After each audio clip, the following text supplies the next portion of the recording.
Welcome to the Streets.mn podcast, the show where we highlight how transportation and land use can make our communities better places. Coming to you from beautiful uptown Minneapolis, Minnesota, I am your host, Ian R. Buck. At long last, we have another episode about urban wildlife. Producer Stina Neel connected with the Raptor Center to bring us a conversation about birds of prey and how they interact with human-built environments. Let's jump in. Hi, Gail. Could you start us off, if you could introduce yourself and what you do? Yeah, my name is Gail Buhl, and I am the Partnership Coordinator at the Raptor Center for an initiative called Partners for Wildlife. And that's what I do. So first, what is the Raptor Center? Ooh, the Raptor Center. I'll tell you where it's located first. We are on the St. Paul campus at the University of Minnesota, and we are part of the College of Veterinary Medicine. We were started way back in 1974, so we've been around for over 50 years, but we were started by faculty veterinarians at the College of Veterinary Medicine. So we do primarily three different things. We are a hospital for injured and orphaned raptors, and I'll tell you what raptors are in a second. So that's a lot of what we do, but we also do a lot of education and outreach, conservation outreach, and we have a lot of ambassador raptors that we use. So these are birds that cannot be released back to the wild that we use for educational ambassadors. And we're also do a lot of teaching, and most of that teaching is in our hospital with other veterinary professionals and veterinary professionals from around the world, but especially here in the U.S. is what we do. So raptors is kind of not a catch-all term, but it's not really a scientific term. But what it means is that there's a group of birds that are generally called raptors. And they're called raptors because they share some characteristics. And one of the main characteristics they share is they catch their food with their feet. The other characteristic that's really important with catching your food with your feet is that you're eating other animals. You're not eating berries. You're not eating vegetation. You are just eating other animals. You also need a hooked beak, comes to a point, and really good eyesight. So those four things really help make you a raptor. Now, there are a few birds out there, well, one group of birds in particular, that someone may say, well, how does that work with a vulture? Vultures don't grab their food with their feet. They are eating animals that are already dead, so they're scavengers, and their feet aren't particularly strong. And for a very long time, people actually associated vultures closer, being related more to storks or cranes. But DNA analysis over the last 10 or 15 years has definitely showed that they are much closer related to raptors than they are to other groups of animals. So they are grouped with raptors. Now, if you look in your bird book, if you're a bird watcher, you will notice that hawks and falcons and eagles and even vultures are kind of in one area of the bird book. But owls are not. Owls are in a different part of the bird book. And that is because they're actually not closely related to the other raptors at all. They're more closely related to, I love saying this because it really perks up people's ears. They are more closely related to the goatsucker family of birds. Doesn't that sound great? Who else is in the goatsucker family of birds? Why, thank you for asking. They are your nighthawks and your nightjars and your whippoorwills. And the reason they're called goatsuckers is way back when farmers thought that these birds, that the nightjars, the nighthawks and whippoorwills, because they start flying at dusk and partially in the night, that they have very, very large mouths, and they would come down and take milk from female goats. It's not true at all. But that's how the whole family got the name goatsucker. Oh, that's fun. I love that. Isn't it great? Isn't it great? But owls are more closely related to them than they are to other raptors. So raptors, again, is not a scientific term, but it is a convenient way to kind of group these animals together because they have a lot of similarities. And what about the term birds of prey? Is that still used? Is that a little different? No, it certainly is still used.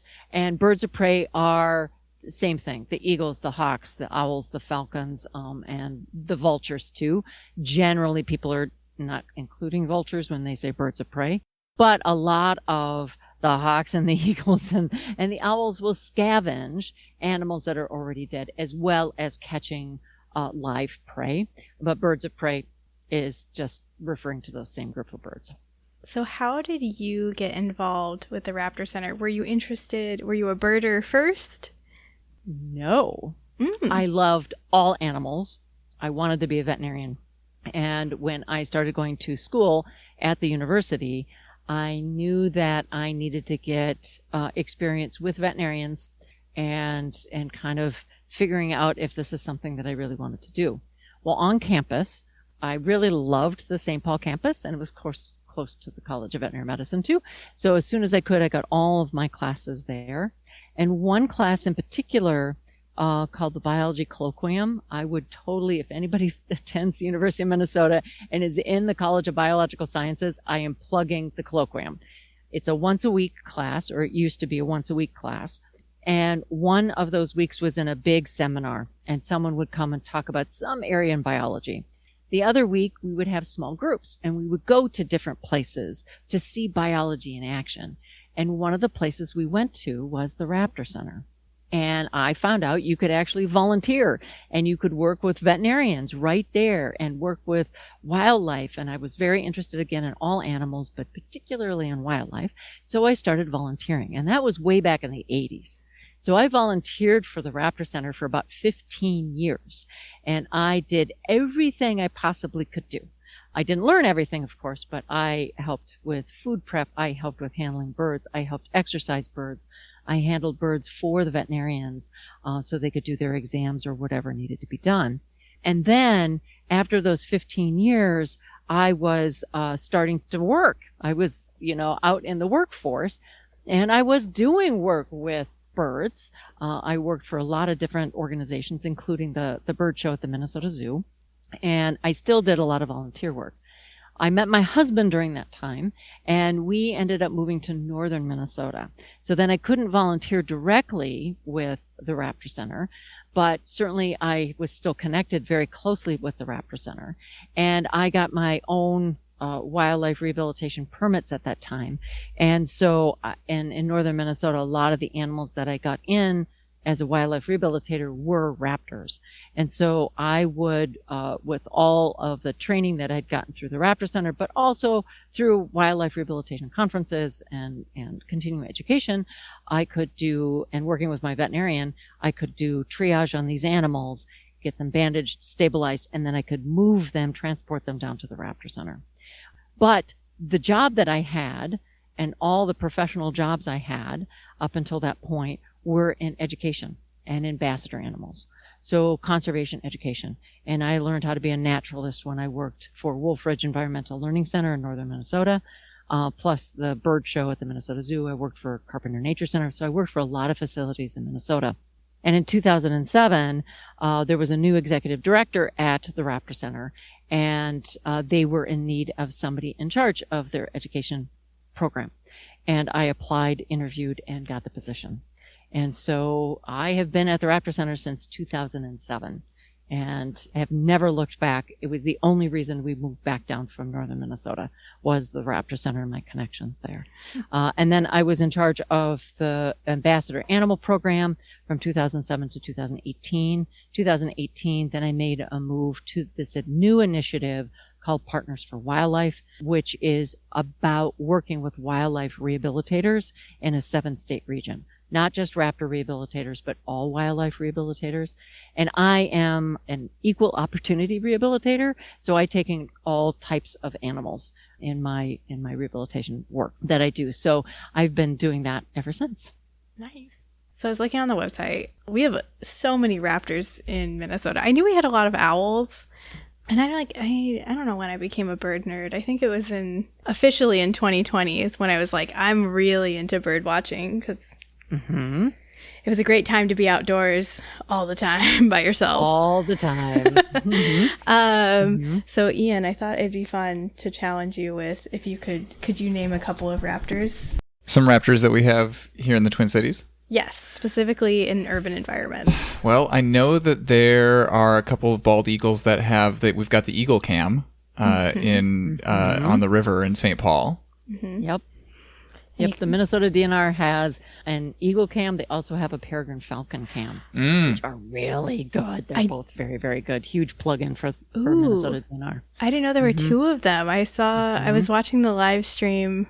When I work from home, my third monitor is just like a live cam of some sort of, it's either underwater or it's birds or something. Like it's always an outdoorsy live cam because my direct window view is not.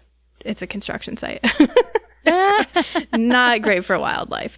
Right. Well, I got to give a shout out to my neighbors, the Cooper's Hawks, right outside my window. And this is the time of year when they come back. I haven't heard them in a while. And then, a few weeks ago, I started hearing their calls again. So they're calling because they're starting to set up territory. This has been a relatively mild winter. And so we've had Cooper's Hawks all over our neighborhood all winter long. Oh, wow. If the food is around, and for a Cooper's Hawk, the food is mainly other birds, small birds, especially songbirds.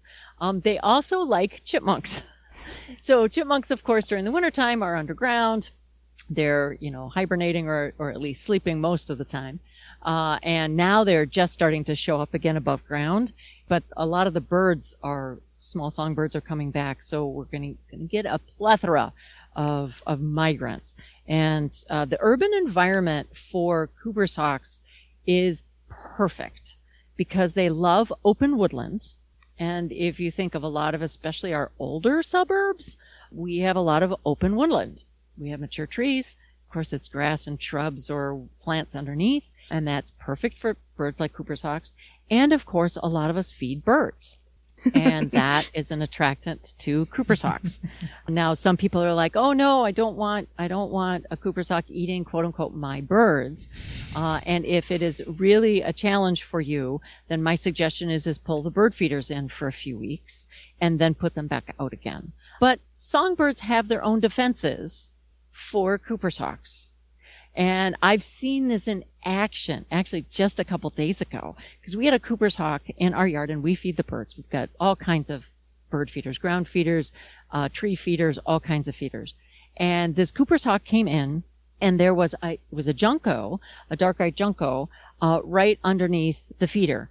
And the Cooper's Hawk, all of a sudden, my husband was looking out the window and he's like, Gail, come over here, because we're both big bird watchers too. And he's like, the junco just froze, absolutely froze, did not move a muscle. You couldn't even see this bird breathe. And here comes the Cooper's Hawk all of a sudden and landed right above this junco, like maybe 10 inches, 8 inches. And that junco did not move, did not blink, did not anything.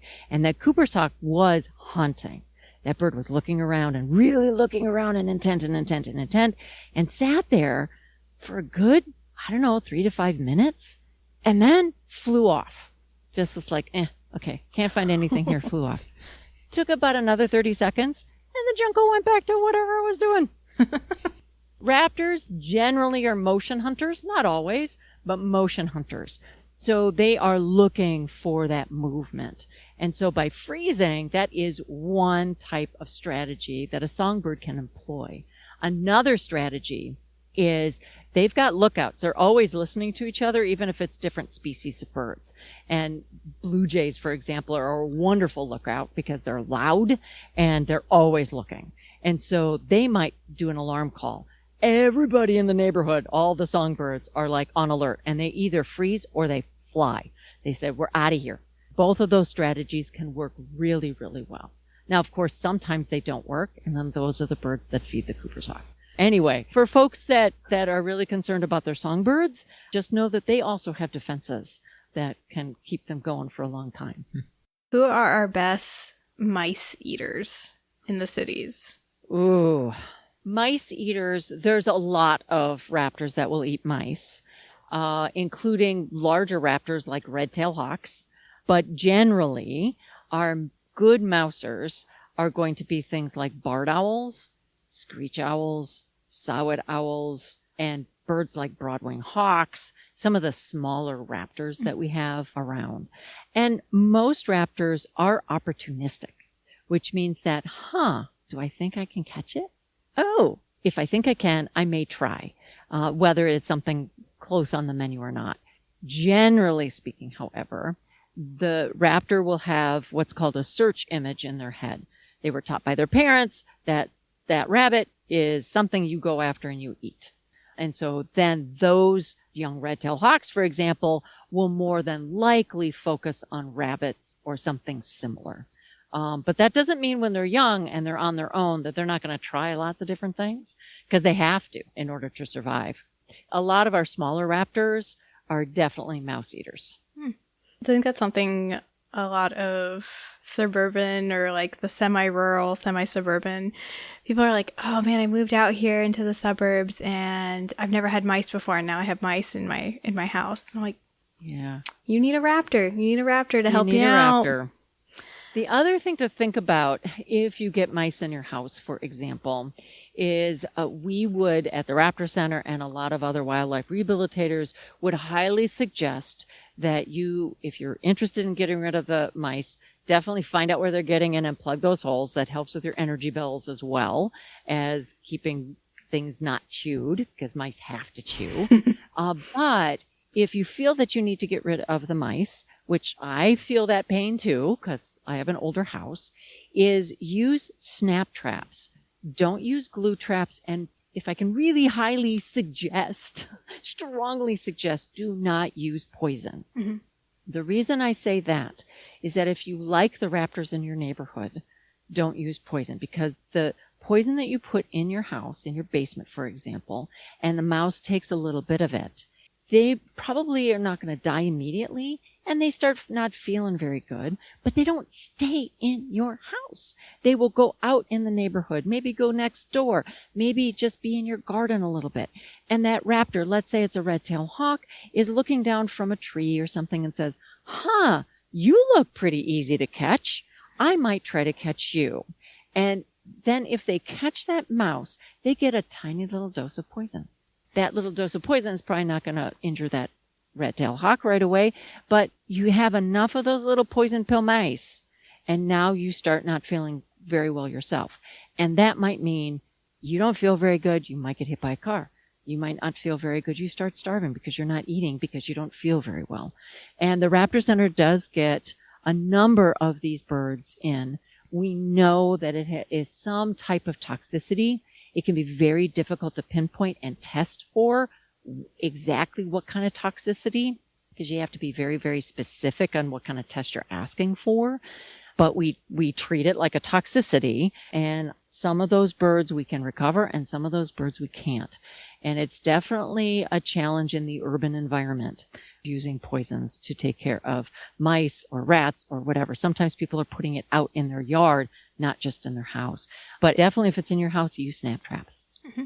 What are some challenges that, as we see urban expanse in Minnesota, mm-hmm. but also in general, everywhere, mm-hmm. what are some challenges that us pesky humans are creating? And how are our raptors adapting to human expanse? Oh my goodness. Okay.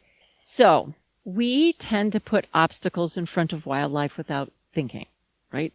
We have our soccer nets up because we want to play soccer. Of course we do. And why wouldn't we? But it's on a big expanse of grass. But we don't always put the soccer net back up, right? It becomes night. Here comes a great horned owl. Great horned owl is trying to catch a rabbit. He's flying after the rabbit. The rabbit is able to either sneak underneath the net or maybe through the net. The great horned owl hits the net and gets tangled in it. Other wildlife can get tangled in nets like that too. So that is one just obstacle. We don't even think about it. We just put them up and don't think about it. Chimneys are another. Barred owls, right now, are looking for places to nest. A lot of animals are. But barred owls are cavity nesters. And chimneys look right about the right size. And they will get into a chimney and then end up going down the chimney and can't get back out because it's too slippery, it's too tall, it's too whatever. There's a lot of different things. They get covered with soot. They're not thermoregulating properly. And now we've got a bird stuck in a chimney. We often get calls at this time of year and a little bit earlier saying, I see this bird. It's in my fireplace. What do we do? And so we do have trained volunteers that will go out and help get these birds out of the chimney. And our suggestion is to cap the chimney. Now, of course, there's competing things because we have birds like purple martins and we have birds like, in particular, chimney swifts, who also can use chimneys that aren't being used during the summer, and they can use them to roost in and in some cases nest in. And if you cap the chimney, then that's not available to them. So there's kind of competing challenges there. Both are habitat, but one is not very good for the bird, for the barred owl, and the other might work very well for the chimney swift. But we do suggest overall to cap your chimneys. It does keep squirrels out. It keeps birds like wood ducks out. It keeps barred owls out. It keeps a lot of these birds out or animals out that we may not want in the chimney and may be very compromising. So that's another thing that we put in front of wildlife that we don't even think about. Roads are a huge, huge challenge, but also can be a benefit. A bird like a red-tailed hawk can use roadways. They use roadways to actually hunt. So their habitat requirements are fulfilled often by roadways. So red-tailed hawks, for example, are an edge species. They need trees on one side that they nest and rest in and sometimes hunt in. And then they need wide open areas, and that's where they often hunt. And so you will often see on a lot of our highways and freeways in our urban environment and around our urban environment, and you look up on the light poles, and guess what you see? You see red-tailed hawks. And so they're looking, they kind of are looking. Is there a bunny? Is there a mouse? Is there something else they'd like to hunt? Let's say it's across the road, and they take off, and they'll dip down, and if they've got their eyes on the prize, which happens to be a mouse, that may take them pretty darn low. And if they're inexperienced especially, they may bring them right in front of a car or right in front of a truck and get hit. And now, of course, he didn't get the mouse, and now he's injured as well. So that's something else that we put in front of wildlife. But there's lots of different things. Glass on buildings. It affects a lot of songbirds, especially on migration. They see the reflection of the glass. They don't see the glass. And so they think they're being able to go through to that tree reflection or the clouds and the sky. Raptors can hit windows as well. A lot of times what happens with them is they'll be flying after another bird, for example. That bird might be able to avoid the glass because they're a resident bird and they understand where that glass is. But the Cooper's hawk, for example, doesn't, and will go headfirst into that glass and sustain major head trauma. Sometimes they're also killed if they hit really, really hard at what I call terminal velocity. Is that why sometimes you see, I'm trying to think of some buildings nearby. There's one, the windows on the top floor of the Planned Parenthood in Uptown. They have bird-shaped outline stickers. And is that to break up their reflectiveness? It is. And there's a lot of work that has been done on windows. And if you go to the American Bird Conservancy, they have a whole area on windows and what you can do. The do-it-yourself, the ones that you get, like if you're building a new building. If we look at the Bell Museum on the St. Paul campus, all of their windows are what is called fritted glass. And so when you're on the inside looking out, you barely see any difference. When you're on the outside and you're at a certain angle, you can see barely grid marks on the windows. And those grid marks are between 1 and 2 inches apart in all directions.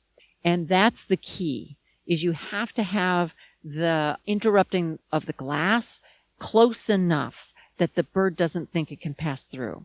So when you see those falcon silhouettes that you can just buy and put up one on your picture window at home, it's not going to do it because they'll avoid that spot, but they'll hit on the other side. So we have a big picture window here at home. And the very first thing we did was we went, and this is not to plug a certain company, but we went to a company called Kaleidoscape, and they had a tape that had little tiny squares of UV reflective material. And we put them all on the outside of the window, not the inside, but the outside of the window, because we were getting a lot of bird hits. Some were glances, so we could help the bird. A lot of them were not. A lot of them, the birds had terminal velocity and died. because they hit the window. So we went from, 40 or 50 in the springtime hitting our picture window in the front to 0 by putting that tape up. And again, it needed to be that 1 to 2 inch apart all the way around. So when I look through that window, I don't even notice those little squares anymore. And from the outside, people don't really notice or even comment ever on that. But there's a lot of other DIY projects you can do to prevent birds from hitting glass. And that's a big one. We are in the Twin Cities in a major migratory pathway, not just for raptors, but for all bird species that migrate. And we're on the Mississippi Flyway. And it is one of the reasons that the Raptor Center is where it is and has been able to do so many raptors every single year, is because these birds are passing through Minnesota on this flyway to go to the southern part of the United States and Central and South America.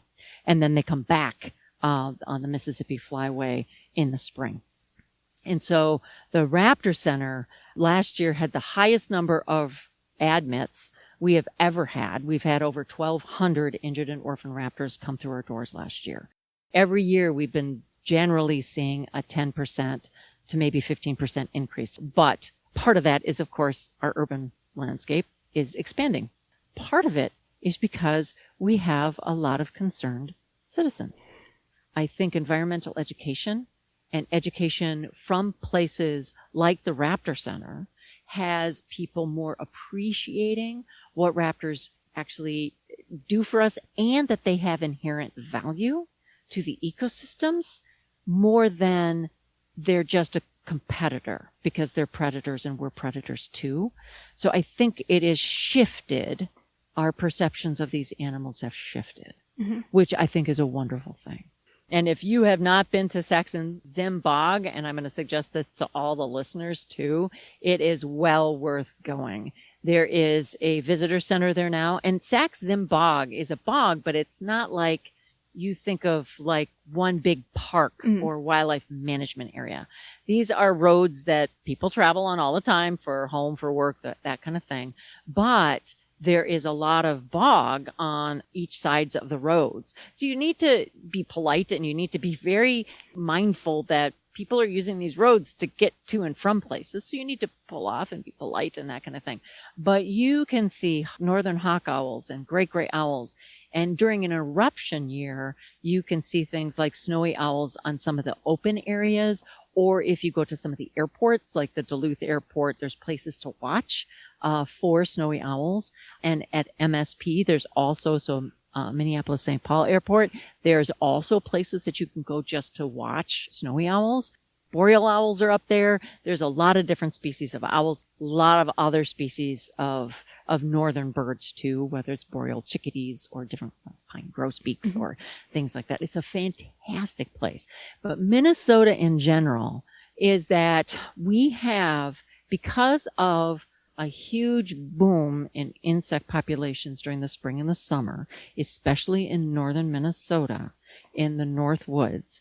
That's what brings so many songbirds to Minnesota from the rainforest every year. They do this trek twice a year. And once they're up here to raise their young, and then they make the trip all the way back down to Central and South America. Now, other birds that are predatory birds, like peregrine falcons, for example, will follow. And they will follow these birds because that's their main food source. So peregrine falcons are an incredibly massive success story in the United States, but especially in the Midwest. And the Raptor Center, now, peregrine falcons were an endangered species for a very long time because of a chemical that we used to kill insects called DDT. And so their population plummeted. And often we see challenges in the environment from these top of the food chain predators like peregrine falcons. So the Raptor Center in the 1970s and especially in the 1980s, working with the University of Minnesota, said, we're going to try to bring peregrine falcons back on the map in the Midwest. So they started releasing young peregrine falcons that falconers were breeding for falconry, And they were able to get these chicks and do something called hacking. And hacking is a word that just means slow release. It's a falconry technique for slow release. You don't just toss them in the air and say, good luck to you. You feed them and support them without them knowing that it's a human doing it. And then they can fly, but they can always get support from that particular site they were released from until they themselves wean themselves off. So they started doing the hacking project in places where peregrines were normally found. And the place in Minnesota that they started doing this was called Weaver Dunes, or is called Weaver Dunes. It's in the southern part of the state. And it didn't work. We figured out that these young peregrines didn't have adult support to kind of help teach them other problems out in the environment, like great horned owls that would easily try to take a young peregrine falcon, and did. The young peregrine falcons didn't have the adults to help them out. So then they started talking, all these different scientists, especially at the University of Minnesota, and saying, well, why don't we try something novel? And there was a lot of pushback on this when it was first suggested. Why don't we try to release these birds in cities? These are cliff nesting animals. Skyscrapers are natural cliffs. There's a prey base. There's birds in the city, including things like pigeons and other birds passing through, and not as many other predators like great horned owls. A lot of people are like, no, it's not going to work. They are going to get hit by cars. They're going to hit windows. They're going to all these things. But the Minnesota DNR, Department of Natural Resources, the University of Minnesota with Bud Tordoff, and also the Raptor Center said, we think we can do this. The Nature Conservancy got involved as well. I was a hack site attendant for several places, but we started releasing these birds in cities. And the reason you want to do this when they're younger is because they imprint. They kind of say, this is where I'm supposed to be. And if it happens to be a city, well, then that's where I'm supposed to be. So a young peregrine falcon starts flying around, learning how to hunt, getting supported at this hack site with food until they're ready to go and be on their own. And then peregrine falcons fly to Central and South America for about a year and a half. And then they come back when they're 2 or a little bit older than 2. They come back and they start looking for places to nest. And we had places for them to go to. So then they started raising their young. And guess what? Then those young, when they're out on their own, when they come back from Central and South America, they start looking for cities. What happened over time is these birds started taking up all the quote-unquote good available nest sites and territories in the cities, and then naturally started going back into the natural areas. So these birds are found all in a lot of different places in Minnesota, back on cliffs, underneath bridge decks. That's another place that they're often found. And they're all over Minnesota, not just in the cities. So great success story, and it has everything to do with cities.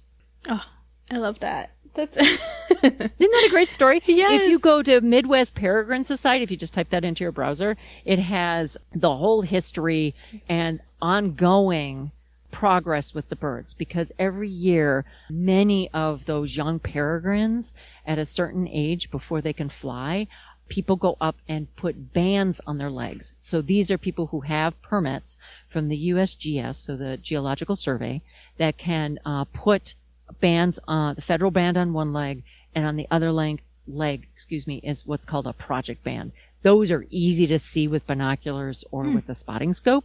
And so they monitor the chicks, and then they can tell who the parents of who is and everything. So they have almost genealogy of a lot of these birds, especially in Minnesota, but in the Midwest. It is pretty crazy. It's really cool. Midwest Peregrine Society, you should check it out.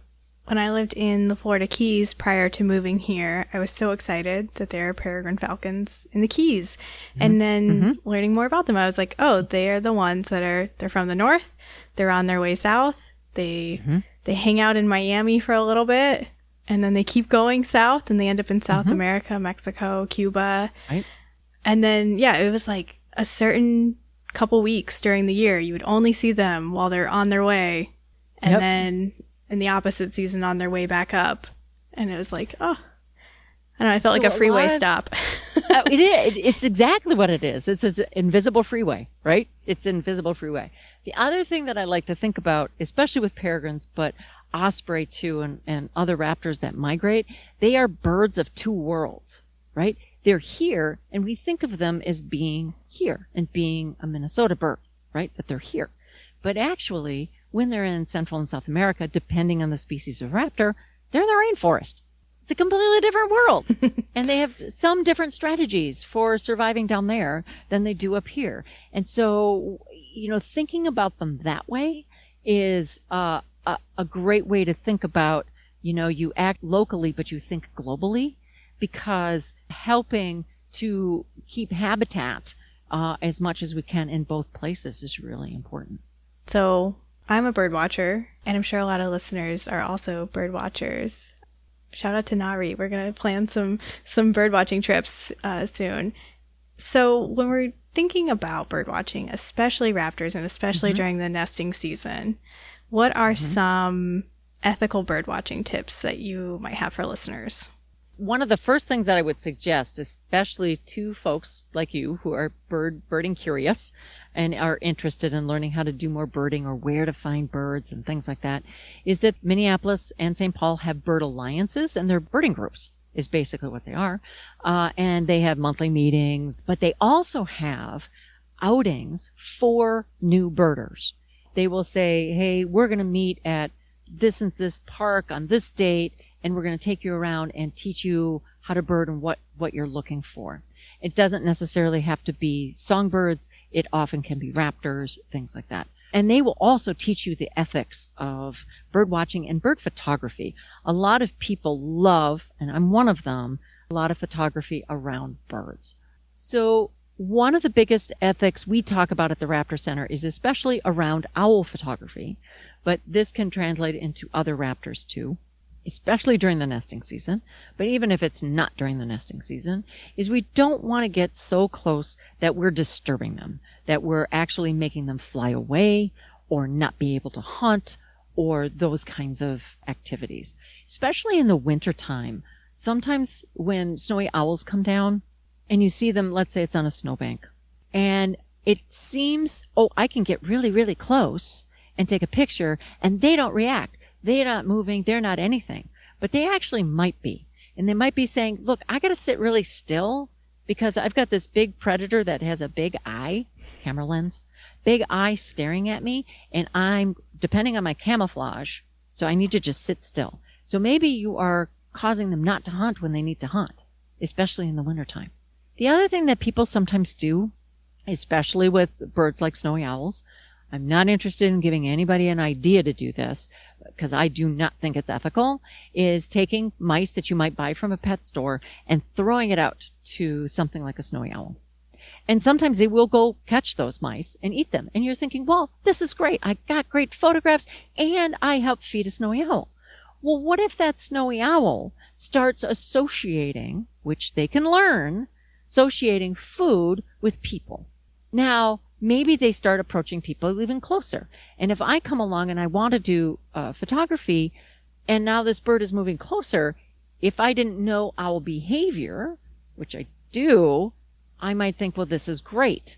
But me going out, and this has happened to me, birds will come closer, and I'm like, you've been fed. I know you've been fed. So if they start becoming dependent on humans, but most people aren't feeding them, that's not a good thing. We want them to be natural and try to hunt on their own. That is what they are out there for. We should not be interfering with that. Now, if an animal does get injured because it gets hit by a car, gets accidentally shot, hits a fence, hits a window, those are all anthropogenic causes for these animals to get hurt. The Raptor Center, like a lot of wildlife rehabilitators, feel an obligation to try to help those animals get back to the wild. But that's different than tossing out mice for these animals.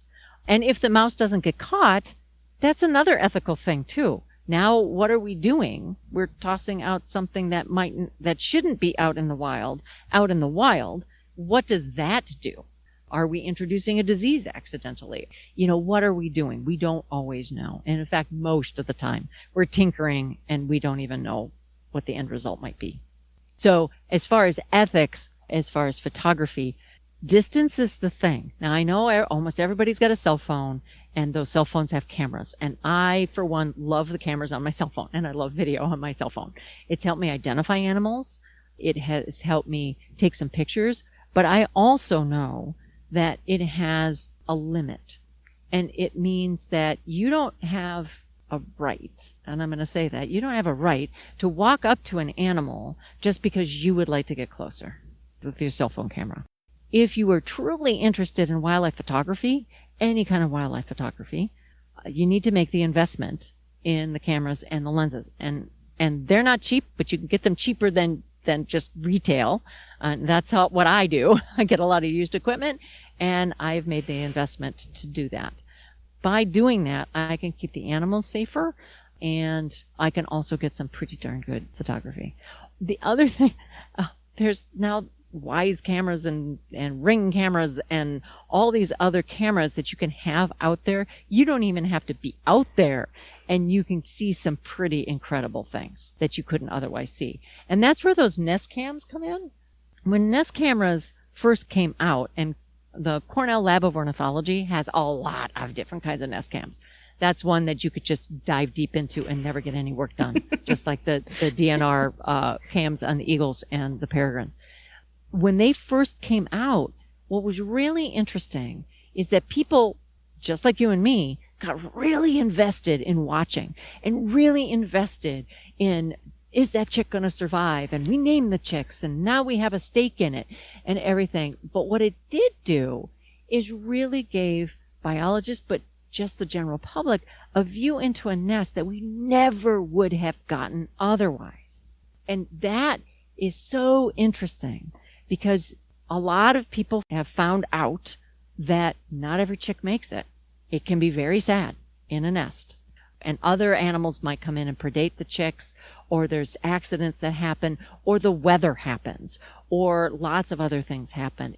It's not Disney. Yes. We want it to be Disney, but it's not. I think it's given a real good wake-up call to a lot of people who watch. I want people invested in these animals, whatever their success is. But the Nest cams are really, really interesting. Interesting from the general public perspective as well as the science perspective. But check out Cornell Lab of Ornithology and also the Minnesota DNR webcams for eagles and for peregrines. If listeners would like to learn more, where can they go? Also, we heard you do tours, and we do. I don't know if Ian knows this yet, but we're doing a field trip at some point. Oh, awesome. In the near future. So the Raptor Center, as I mentioned earlier, has an ambassador animal education department, conservation education. We do close to 1,000 programs a year with these birds, on-site and off-site. So we go to classrooms, we go to community events, we go to the state fair, we go to a lot of county fairs. So we try to get out there because we want people to learn a lot more about these animals and how important they are to our ecosystems. But you can also come to the Raptor Center for a program, for a hatch day party. That's what we call birthdays. And or a tour. We are open Tuesday through Sunday for tours. And you can go to our website, theraptorcenter.org. We do walk-in tours, but you can also reserve a time, especially if you've got 10 people. So check us out on the website to see what we offer. And if there's something you're like, well, I would really like to do a raptor themed birthday party, give us a call. And, we always have an educational component to it. You can also, another way to get involved with the Raptor Center is not just come for a tour, come volunteer. We have over 300 volunteers that help us do the work that we do. And in fact, we could not do the work we do without our volunteers. And they're in education, they're in our clinic. We have a flight crew that helps exercise the birds to get them ready for police. We have a transport crew. We have a rescue crew. So we have lots of different areas where volunteers help us out. And if folks are listening and they're from far away, I bet you are always accepting donations. Yes, we are. I'm so glad that you brought that up. Usually I'm more on top of it. So the Raptor Center is part of the College of Veterinary Medicine. We do get some support from the University of Minnesota, but we really, really depend on donations from individuals. The money really gets used wisely and gets used to try to help these birds get back to the wild. How many birds do you all rehabilitate per year? Well, 2025 was the largest yet, and that was over 1,200 raptors that came through our door. We are coming in the cusp right now in 2026 of baby season. And in fact, our first youngsters showed up last week or the week before, and they were baby great horned owls. Baby great horned owls or baby barred owls are almost always one of the very first that come through the door, that get found and brought through our door. And our philosophy with youngsters is to try to get them back into their nest if we can. That's the number one priority. For baby great horned owls or any species, I'm not a great horned owl. I can't teach this chick how to be a great horned owl like wild parents can. So our first goal is to get them back to their parents. If we can't get them back to their parents, we can often foster the chicks into another nest of the same species. We never overload a nest, so we never put more in a nest than they would naturally have. And we have to make sure that the chick we're putting in is of the right age so that they're all growing up the way that's supposed to. We've been doing this for over 50 years, so we know how to do it. Do you have any other questions, Ian? I know that down in Wabasha, there's the National Eagle Center, and there's closer to Winona, I feel like there's like an owl-focused one somewhere. Mm-hmm. There is, the International Owl Center. Is there any relationship between like the Raptor Center and those businesses, those locations? Yeah, so we were just backing up a little bit. We work with all the rehabilitators, the permitted wildlife rehabilitators in the state of Minnesota. We work back and forth between a lot of them. But places like the National Eagle Center down in Wabasha, if they get an injured animal, they will send it up to us. We sometimes will cooperate on different studies and things. They do a lot with wild golden eagles, but also certainly if they get anything injured, they will send them up to us. Same thing with the Owl Center. We work fairly closely with them. They are in a part of the state that there are really no wildlife rehabilitators. On the northern side, we do some things with Hawk Ridge as well. And then down here in the cities, there is a place called the Arsenal. It's right off of County Road I. And it used to be, way back in World War II, is where they made ammunition, or one of the plants for ammunition. It's no longer used for that, but certainly the federal government uses it for a training place. But there's 1,000+ acres there. And so they've been trying to transform a lot of the areas into more natural habitat. They have kestrel boxes up, and they have osprey platforms. And I'm on a team that helps monitor the kestrels throughout the spring and the summer, and osprey, and we banned osprey. We banned kestrels there as well. The Raptor Center also works with them. We've done studies with bird flu, highly pathogenic avian influenza with those folks as well. The Raptor Center, so this is slightly where we will be working with a lot of other facilities, and we have, but we have just started a study that has been donor-driven, which is wonderful, is that we are looking at juvenile bald eagles, and we're always trying to improve what we do, not just medically, but when we release these animals back to the wild. And juvenile eagles, traditionally, if we get them during the summer or late summer or fall, especially in the fall, we don't release them right away. We wait until January, which seems weird. But what we do, what natural history in bald eagles, at least in Minnesota and in the Midwest, is once the juvenile bald eagles are, I don't want to say kicked out by their parents, but they're no longer being taken care of by their parents, they start following around any adults. Now, juvenile bald eagles do not look like adults. So juvenile bald eagles are all brown beak, brown eyes, as well as brown feathers. And the closer they get to 5 years old, the more white they have in their head, white they have in their tail. And then by the time they're between 5 and 7 years old, they have the yellow beak, yellow eyes, and they're considered an adult. But before that, with those juvenile colors, they kind of get a pass from the most adults. So the adults will tolerate being chased. The adults will drop food, all this kinds of stuff where adults would not tolerate this from another adult, visually adult. So what we have done is we wait until January when a lot of eagles are down from Canada and a lot of eagles are concentrated in places where there's open water. And one of those places is down near Winona and Red Wing. And that area often stays open. So there's a lot of waterfowl down there. There's fish down there. But because eagles really need open water in the wintertime, a lot of eagles gather there. And so what we have traditionally done is release these youngsters out into this population of adults. We have observed the birds. We've watched the natural history. We know what the natural history is. So for the most part, we think we're successful. Well, we want to really up our game here. So what we've been able to do is get enough donor help to get GPS telemetry units. We can follow these birds. We don't have to watch them. We don't have to see them. We like to get eyes on them if we can, but we've already put 3 backpacks on some juvenile eagles that we released in January. We're going to do up to 20. So we want a control group of birds, young birds that get put back into the nest.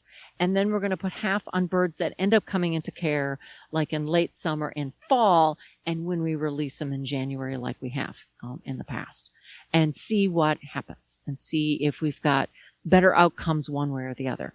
What we've seen so far with just the 3, it's not enough data, but what we've seen is that they are hanging out with adults and other young eagles. So we're hoping that these juveniles are doing what we think that they should be doing, is harassing the heck out of the adults for food. Oh, that's cool.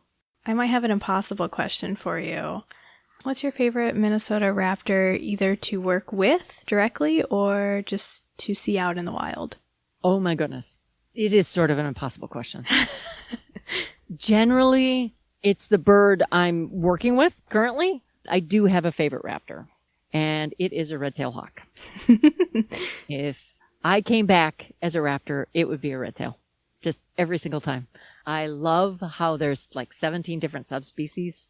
I love that each one is so individual in their coloring. They all have that rusty red tail when they're an adult, but they sometimes have barring across their chest. They sometimes don't. They're sometimes light. They're sometimes dark. And you can start to identify them even when you're on the freeway and you're seeing them on the light poles. I just love that. They're generalists. And my personality, I'm a generalist to the core. So I love knowing things about everything.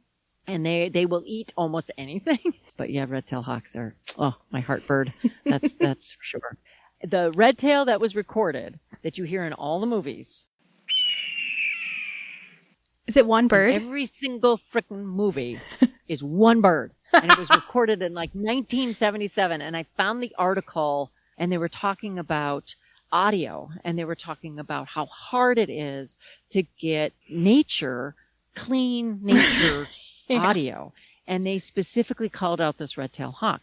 And apparently people don't think that bald eagles sound cool enough because they always use a red-tailed hawk call instead of a bald eagle call, which is crazy. But right, it'll be like this spirit of America, like patriotic image, and then I'm like, and that's the wrong bird on the picture. It's the wrong one. Now, another interesting factoid about eagles, and this is, I can make the case for other birds that are found in the places like Florida, Minnesota, and Alaska, but let's just talk about eagles, is that the eagles that are found in Alaska are bigger than they are here in Minnesota. And they're bigger here in Minnesota than they are in Florida. And it has everything to do with the weather. The warmer it is, the smaller you can be. The bigger you are when it's colder is it actually helps keep you warm. You have less surface area. And it's all physics, but you have less surface area. So bald eagles in Alaska are big. In Minnesota, in general, we have between 8 pounds and some of the biggest ones are about 12 pounds. We've had a few a little bit bigger than that. But in Alaska, they kind of start at 13 pounds, and so go bigger, huge. Like 15, 16 pounds. And in reality, when you look, it's one of my favorite questions that I ask at the Raptor Center when people come by is they look at one of our eagles and I'll say, well, how much does this bird weigh? And what all humans do is we compare things to what we know. So you're thinking about the Thanksgiving turkey, you're thinking about your cat, you're thinking about your kid, things like that. So most people will guess a lot heavier than what these birds actually weigh. Birds that fly, there are some exceptions to this, but birds that fly want to be lightweight. So feathers are light, they're not heavy. And a bird like a bald eagle has, I think it's around 7,000 feathers. I didn't have to count them. Yay. But about 7,000 feathers. And they're light. And their bones are almost hollow. They're called pneumatic. So they're not hollow like a straw is hollow. Think of like cutting a sponge in half and you have a lot of air pockets. And that actually is part of their respiratory system. They're much better at utilizing oxygen and pulling oxygen out of the air because they actually have a chance at it twice. We have a chance at it once. We breathe it in, we breathe it out. We have a chance at getting oxygen once. They have twice. Won't explain completely their respiratory system, but they have lungs like we do and air sacs. And it's absolutely fascinating. But part of that respiratory system is in their humerus, which is in their upper arm bone, quote unquote arm bone, and in their femurs, which is the upper leg bone. And that's part of their respiratory system. It also helps them be very lightweight. And that is all to help them to fly. And even being, let's say you're 12 pounds as an eagle, you still have a 6-foot wingspan. Yep. It's like, that's you. That's me. Yeah. Yeah. It's crazy. It's crazy. It's hard to imagine because we are so land bound. Yeah. We can jump into an airplane, right? I get it. But, we're mammals and we're supposed to be on the ground. The zoo has that great display on the wall where you get to what's your wingspan? Out. Yeah. With your wingspan? Yep. With different birds. Yeah, we have that too. With just raptors, but we have that too. Because it's pretty cool. It's pretty cool. Aw. So sweet. there we go. Well, thank you so much, Gail. This has been a delight. I want to schedule our visit. Oh, please do. Please do. And yes. Well, thank you. I enjoy talking about birds. And thank you for joining us for this episode of the Streets.mn podcast. The show is released under a Creative Commons Attribution, Non-Commercial, Non-Derivative license, so feel free to republish the episode as long as you are not altering it and you are not profiting from it. The music in this episode is by Eric Brandt and the Urban Hillbilly Quartet. This episode was produced and transcribed by Stina Neel, edited by Jeremy Winter, and was overseen by the Cooper's hawk that nests outside my window. We're always looking to feature new voices on the Streets.mn podcast, so if you have ideas for future episodes, drop us a line at podcast@streets.mn. Streets.mn is a community publication and relies on contributions from audience members like you. If you can make a one-time or recurring donation, you can find more information about doing so at streets.mn/donate. Find other listeners and discuss this episode on your favorite social media platform using the hashtag StreetsMNPodcast. Until next time, take care.